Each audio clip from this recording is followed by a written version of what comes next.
जय हिंद दोस्तों। मैं विकास भारद्वाज एक बार फिर आप सभी का मेरे इस वीडियो में स्वागत करता हूं। इंडियन रेलवे से संबंधित कुछ करंट अफेयर्स को हम आज इस वीडियो में चर्चा करेंगे। इस वीडियो को अंत तक देखिएगा। आपके एग्जाम में यहाँ से एक सवाल जरूर छप सकते हैं।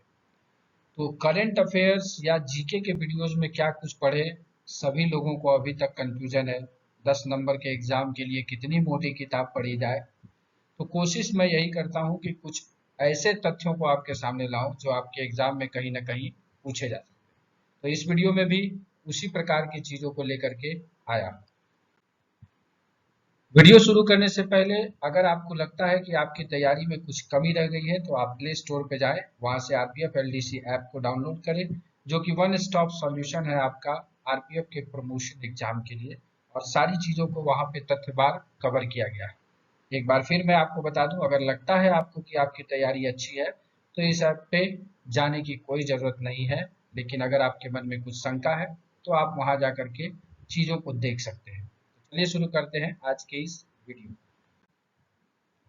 The first topic, chairperson and CEO railway board नए आ गई हैं। नई चेयरमैन जो है चयनित हो गई है। उनका नाम है श्रीमती जया वर्मा सिन्हा। और इन्हें रेलवे बोर्ड रेल मंत्रालय के नए अध्यक्ष और मुख्य कार्यकारी अधिकारी सीईओ का पदभार इन्होंने संभाला है। कैबिनेट की नियुक्ति समिति ने इनके नाम को मंजूरी दी है और वो जया सिंह वर्मा सिन्हा जो है ये अध्यक्ष और सीईओ के रूप में चुनी। भारतीय रेलवे के इस शीर्ष पद पर नियुक्त होने वाली यह पहली महिला है, इसलिए यह चर्चा का विषय है और आपके एग्जाम के सवाल में भी आएगा। क्योंकि मेरा एक ही मानना है, जहां होता है एक विवाद वहां से बनता है एक सवाल। इससे पहले जया वर्मा सिन्हा जो है ये रेलवे बोर्ड में सदस्य रह चुकी है, संचालन और व्यवसाय विकास के लिए। और साथ ही साथ ये रेलवे पर माल ढुलाई और यात्री सेवाओं में समग्र परिवहन के लिए भी जिम्मेदार है या जिम्मेदार थे। तो ये हम लोगों ने देखा chairperson and CEO railway board Shrimati Jaya Verma Sinha, और ये पहली महिला सीईओ है। आपसे कमेंट में बताइएगा कि इनसे पूर्व कौन है। ये भी स्टेटमेंट में दिया जा सकता है। आपको स्टेटमेंट बेस्ड सवाल, एक आसान सवाल को बहुत टफ किया जा सकता है। कैसे, ध्यान से सुनिएगा। निम्नलिखित कथनों में कौन सा सही है? वर्तमान में रेलवे बोर्ड की चेयरमैन जया वर्मा सिन्हा है। दूसरा स्टेटमेंट, यह पहली भारतीय महिला है। तो ऑप्शन ए सही है, ऑप्शन बी सही है, दोनों सही है, दोनों गलत है। इस प्रकार से सवाल बन सकते हैं। या फिर पीछे के किसी सीईओ का भी नाम दे देगा, किसी बला बला का नाम दे देगा, ये भी रेलवे बोर्ड के चेयरमैन रहे हैं। तो आपको 2-3 नाम चर्चित याद करके रखना है। जैसे इनसे पहले अभी लाहौटी थे, उनको याद रखना है। उसके पहले जो है आपको वीके यादव का नाम चर्चित है, सुनीत शर्मा का नाम चर्चित है। इन सबको आपको याद रखना है, 2-3 नामों को, ताकि स्टेटमेंट बेस्ड सवाल में आप इन आसान सवालों के लिए कुछ गलती ना कर पाए। चलते हैं आगे। अगला जो इंपॉर्टेंट टॉपिक है, देखिए, national martyrs memorial and national museum for railway security. इसका कहाँ पर बनाया गया इसे? तो जगजीवन राम आरपीएफ अकादमी लखनऊ में जो है राष्ट्रीय शहीद स्मारक एवं राष्ट्रीय रेलवे सुरक्षा संग्रहालय रेलवे सुरक्षा बल का जो है वो बनाया गया है। और महानिदेशक जो भूतपूर्व हमारे थे संजय चंदन, उन्होंने जो क्या किया, अनावरण किया है। ये 4800 वर्ग मीटर में जो है फैला हुआ है। और इस स्मारक में 1957 से लेकर अब तक 1014 शहीद आरपीएफ कर्मियों के नाम अंकित हैं और आरपीएफ की ओर से उनको श्रद्धांजलि दी गई। इसके साथ साथ संग्रहालय में आने वाले पर्यटक को एक ही नज़र में पता चल जाएगा रेलवे सुरक्षा बल का इतिहास, उत्पत्ति, उपलब्धि, कर्तव्य और पूरी जिम्मेदारियां।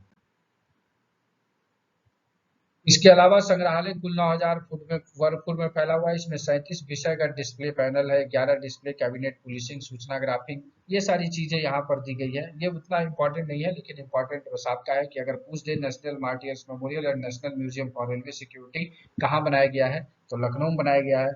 और स्पेसिफिक कर दे तो जगजीवन राम आरपीएफ अकेडमी लखनऊ में। अगला जो इंपॉर्टेंट टॉपिक है वो रेल वार रूम से संबंधित है। ये रेल वार रूम क्या है? अगर ट्रेन में कोई भी प्रॉब्लम हो तो रेल वार रूम करेगा आपकी सहायता। रेल मंत्रालय द्वारा जनता की शिकायतों और शिकायतों के त्वरित समाधान की सुविधा के लिए रेल वार रूम की स्थापना की गई है। कहाँ की गई है? नवीनतम संचार सुविधाओं से सुसज्जित यह रेलवे की सेवाओं को बेहतर बनाने के लिए 24 घंटे कार्य करेगा। और rail war room railway board में ही बनाया गया, नई दिल्ली रेलवे बोर्ड में। इनसे संबंधित कुछ मुख्य तथ्य को देख लेते हैं। जनता की शिकायतों और शिकायतों के त्वरित समाधान के लिए दिल्ली में रेल मंत्रालय में नया वार रूम स्थापित किया गया है। रेल वार रूम इसे कहा जाएगा। यह 24/7 संचालित होता है, लेकिन वर्तमान में सप्ताह के दौरान प्रत्येक दिन रात 10 बजे तक काम करता है। और कुछ तथ्य अगर देखें तो नवीनतम संचार सुविधाओं से सुसज्जित वार रूम में मिनट टू मिनट निगरानी के लिए शिकायतों और निवारण अनुपात को प्रदर्शित करने के लिए एक बड़ी स्क्रीन लगी हुई है। यह पहली बार है जब रेलवे के ने भविष्य में किसी भी अप्रिय घटना या दुर्घटना पर नजर रखने के लिए ऐसा कदम उठाया है। और वार रूम का उद्देश्य रेलवे बोर्ड के मंत्री और अध्यक्ष सहित बोर्ड के सदस्यों और अधिकारियों को किसी बड़ी घटना या दुर्घटना की स्थिति में आवश्यक निर्णय लेने में इसे सक्षम बनाता है। रेल वार रूम से संबंधित अब कुछ इसकी विशेषताएं जान लेते हैं, क्या कुछ है। तो आपातकालीन या संकट के समय अधिकारियों के बैठने के लिए वार रूम में पर्याप्त संख्या में कुर्सियां हैं। इसके अतिरिक्त 6 निगरानी टेबल हैं जो रेलवे सुरक्षा बल आरपीएफ सहित रेलवे की 6 प्रमुख विंगों के अधिकारियों को आवंटित करता है। कार्यप्रणाली कैसे है, तो 2 मई 2023 को इसकी स्थापना की गई है। उसके बाद वार रूम को जनता के 5,000 से अधिक शिकायतें प्राप्त हुई। उसमें 95% का फीडबैक प्राप्त होने पर तुरंत समाधान कर दिया गया। आरपीएफ अधिकारी सबसे पहले शिकायत प्राप्त करता है और फिर वह इसे त्वरित समाधान के लिए संबंधित अधिकारियों को भेज देता है। तो रेल वार रूम आप याद रखिएगा। अगला जो रेलवे के द्वारा इनिशिएटिव लिया गया है वो है hydrogen for heritage. Indian railways introducing hydrogen power train on heritage line. जो भी विरासत लाइन है, हेरिटेज लाइन है, वहां पर क्या होगी, हाइड्रोजन से जो है अब ट्रेनें चलेंगी। कहता है नए साल 2023 की शुरुआत भारतीय रेलवे ने अपनी विरासत लाइनों को नवीनतम तकनीक के साथ आधुनिक बनाने का लक्ष्य रखा है। इसे हासिल करने के लिए रेल मंत्रालय वर्ष की दूसरी छमाही में, मतलब जुलाई के बाद जो है, अपनी हेरिटेज लाइनों पर हाइड्रोजन पावर ट्रेनें शुरू करने की योजना की घोषणा की है। इसका नाम है हाइड्रोजन फॉर हेरिटेज। नामक इस योजना का उद्देश्य न केवल ट्रेनों की उपस्थिति और संचालन प्रणाली को अद्यतन करना है, बल्कि सार्वजनिक परिवहन में हरित ऊर्जा के उपयोग को भी बढ़ावा देना है। तो सिंपली पूछ देगा, हाइड्रोजन फॉर हेरिटेज नामक योजना किस मंत्रालय ने शुरू की है, तो भारतीय रेल मंत्रालय हो जाएगा। या फिर हाइड्रोजन फॉर हेरिटेज जो है ये किस लाइनों पर चलाई जाएगी, तो हेरिटेज लाइन पे चलाई जाएगी। भारत में कितने हेरिटेज लाइन है इंडियन रेलवेज के, तो 8 हेरिटेज लाइन है।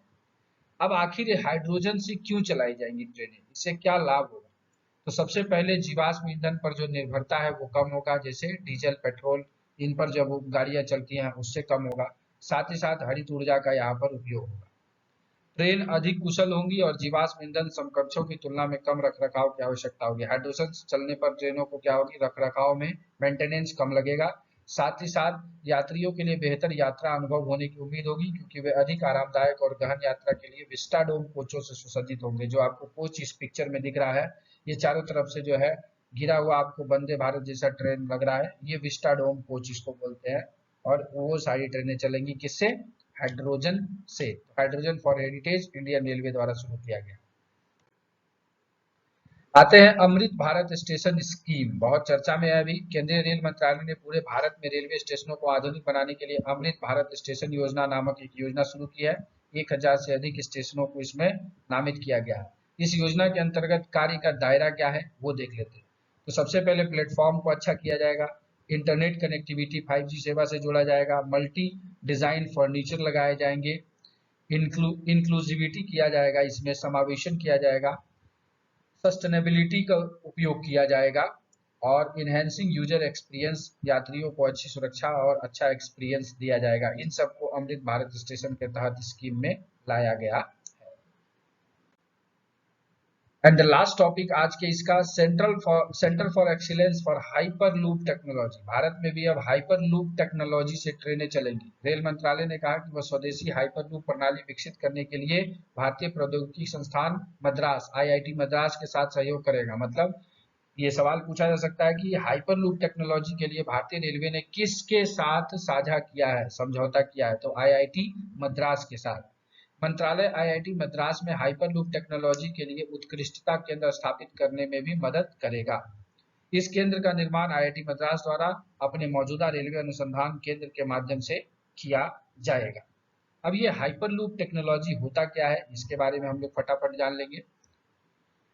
तो ये जो परियोजना है मेक इन इंडिया और आत्मनिर्भर भारत की पहल की दिशा में एक महत्वपूर्ण कदम है। मोदी जी ने कहा मेक इन इंडिया को बढ़ावा कीजिए और आत्मनिर्भर भारत बनाने के लिए। ये देखिए हाइपरलूप क्या है, पिक्चर में आपको दिख रहा है गोल सा पाइप जैसा इसमें से, तो ये है हाइपरलूप। हाइपरलूप एक नई प्रकार की परिवहन तकनीक है जो लोगों को सामानों के परिवहन के लिए कम दबाव वाली ट्यूबों या सुरंगों में चुंबकीय उत्तोलन का उपयोग करती है। मतलब ट्यूबों में चलेंगी ट्रेनें जिससे कि तेज चलेंगी, वो बहुत तेज फास्ट। 2020 में अमेरिकी स्थित कंपनी वर्जिन हाइपरलूप ने पहली बार यात्रियों के साथ हाइपरलूप प्रणाली का परीक्षण किया।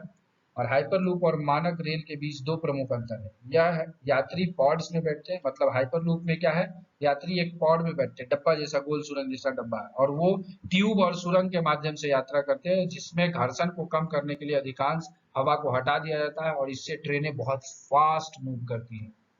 दूसरा अंतर यह है कि पहियों का उपयोग करने के बजाय पॉड एयर स्की पर तरंगे या चुंबकीय उत्तोलन का उपयोग होता है। वहां पहिया नहीं लगता, अभी क्या है ट्रेन में पहिया है, वहां क्या होगा, वो पॉड होगा, हवा में तैरते हुए जो है मैग्नेटिक फील्ड बनेगा और उस मैग्नेटिक फील्ड पे जो है ट्रेनें चलेंगी।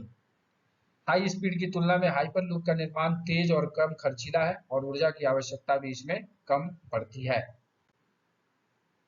अब ये भारत में जो है हाइपरलूप कौन सा काम कर रहा है, वो है आविष्कार हाइपरलूप। 2017 में आईआईटी मद्रास के छात्रों ने आविष्कार हाइपरलूप नाम से एक टीम बनाई थी और यह हाइपरलूप आधारित परिवहन प्रणाली के विकास पर काम कर रहा है। 2019 में स्पेस एक्स हाइपरलूप पॉड प्रतियोगिता में दुनिया भर में शीर्ष 10 में पहुंचने वाली एकमात्र एशियाई टीम थी। ये है आविष्कार हाइपरलूप। तो आज के वीडियो में हम लोगों ने जो महत्वपूर्ण कुछ चीजें रेलवे से संबंधित थी, जीके में आपके सवाल पूछे जा सकते हैं, उसको हमने डिस्कशन किया। आशा करते हैं कि आप ये सारी चीजें समझ गए होंगे। अगर आपको वीडियो अच्छा लगा तो लाइक करिए, साथ ही साथ इसे ज्यादा से ज्यादा शेयर करिए ताकि ज्यादा से ज्यादा लोग इससे लाभान्वित हो पाए। And at last, thanks for watching this video.